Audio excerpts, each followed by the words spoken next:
Alright guys, shot tayo ng dalawang shot o dalawang bote. Sa tanang buhay ko, sa sobrang busy ng trabaho, ngayon lang ako magsa-shot. Ngayon lang ako iinom. Kasi nga, naalala ko, puro trabaho, puro rush hour. Laging busy kami. Kaya naisipang binili ako ng dalawang bote. Alright? Hindi naman pwede kasi uminom sa araw guys, kasi nga busy palagi. Lagi may ginagawa. Ganitong oras lang yung time na bago matulog na magkaroon ng oras. Yan yung tulog namin, mga 5 oras lang pinakamatagal. Awang ko. Pinakamarami na yung bukas, pinakamarami na yung 6 o 5 oras.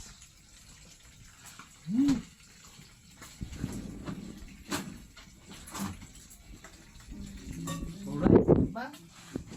Yung minsan ka lang naman iinom at minsan ka lang magiinom kahit na 2 bote, 1 bote, okay na yon sa isang beses sa isang taon o 2 beses sa isang taon o 5 beses sa isang taon o 1 beses sa isang buwan. O swerte na pag nakainom ka ng 1 linggo. Ay nako. Buti ba guys? Yung sinasabi ko sa inyo, always pista. Alright? O, tingnan mo guys, yung tagahawak ng video tumatawa. Patakpan mo nga yan, mainit. Ano ba yung tumatalsik?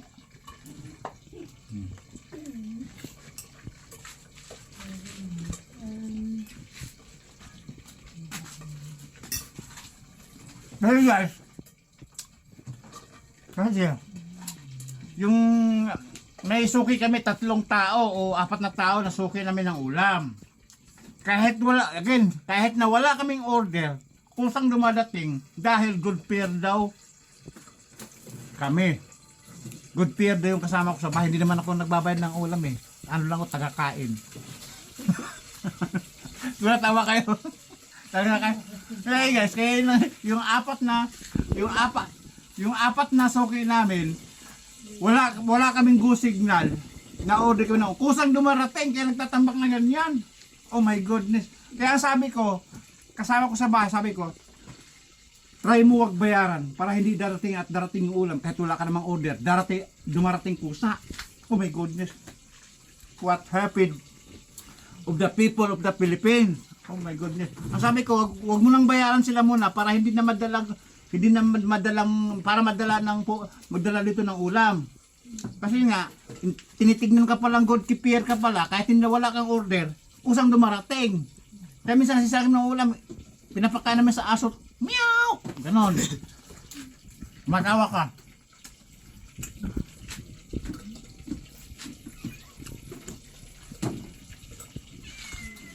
Okay. Para sa pagsisipag, pagtsatsaga, sa sobrang trabaho, sobrang busy. Pero, kulang sa tulog. O, di ba? Ngayon, wala kaming yaman, wala kaming pera. Pero mayaman kami sa pagkain. Yun lang ang pwede kong pagmamalaki. Hindi nagugutuman, hindi kukulong ang tiyan mo.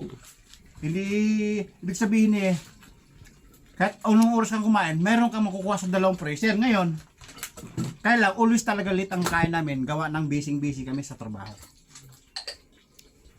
O, saan yung guys, unang bagsak, unang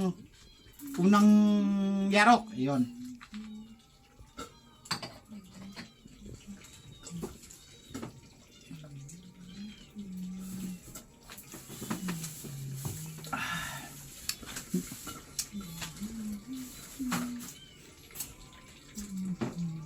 Guys, may naaalala ko, may mga vlogger na Thailander na pumapasok tapos biglang nagtatagalog, biglang nagbibisaya. Like sample, ganito ay ni noy, ni noy, ay no no.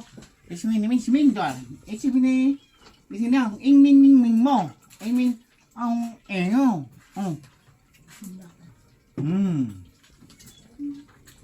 Hello sabi ko lutuin O di ba sample 'yon? Sample 'yon. Yung mga Thailander kasi, nakikita ko yung mga vlogs nila. O nga pala guys, naalala ko sa unang video ko, may mga Espanyol na gustong mag-Espanyol ako. Siyempre sabi ko nga sa inyo sa isang sa isang videos ko na magsalita Espanyol ako dahil may alam din naman sa sinasabing maid of honor. Ngayon, pagbibigyan natin yun yung kahilingan na yun na viewers natin na Espanyole. Kasi may alam naman tayo doon. Lahat naman guys ng kahilingan binibigyan natin. Halimbawa, kanta, sayaw, kung ano yung drama, acting, ginagawa na natin yun. Kaya sa sunod na videos guys, magsasalita ako ng Espanyol. Iwan ko lang kung maintindihan nyo. Baka naman tawa lang kayo ng tawa. Kasi pag bibigyan ko siya, yung naiintindihan na yung galaw at saka yung ginagawa, pero yung language doon natin hindi naiintindihan. Kaya pag bibigyan natin sa isang next video, sa next vlog, na magsasalita tayo ng Espanyol. Right?